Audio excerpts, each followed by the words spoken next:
विक्कीहरुको साधुटारको यात्रा हेर्नुस् 11 number gear लाएर यहाँ। हेलो एभ्रीवन, आज चाहिँ हामी बाबा मम्मी चाहिँ गाइजहरुको कस्तो फोटो खिचेको हामी चाहिँ अनि के गर्दैछु भनेर हेलो हेलो एभ्रीवन, आज चाहिँ हामी गीत सुनाउने। यो चाहिँ पास्तरको फिदिममादेखि अलिकति परतिर पौवा भन्ज्याङदेखि अलिक पर रहेको यो चाहिँ हामी साधुटारमा आइपुगेको छौँ। अनि यसरी हिमाल पनि देखिरहेको छ। यो चाहिँ अब फाइनली हामी साधुटारको पोखरी पुग्न लाग्यौँ। एकदम राम्रो देखिरहेको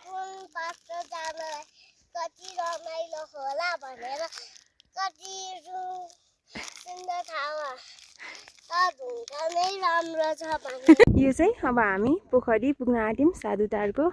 अनि त्यो पोखरीमा चाहिँ हिमालको रिफ्लेक्सन देखिन्छ एकदमै राम्रो। यो चाहिँ साधुटारको पोखरी यस्तो छ है। मान्छेहरू हिँडिरहनु भएको छ। अनि अलि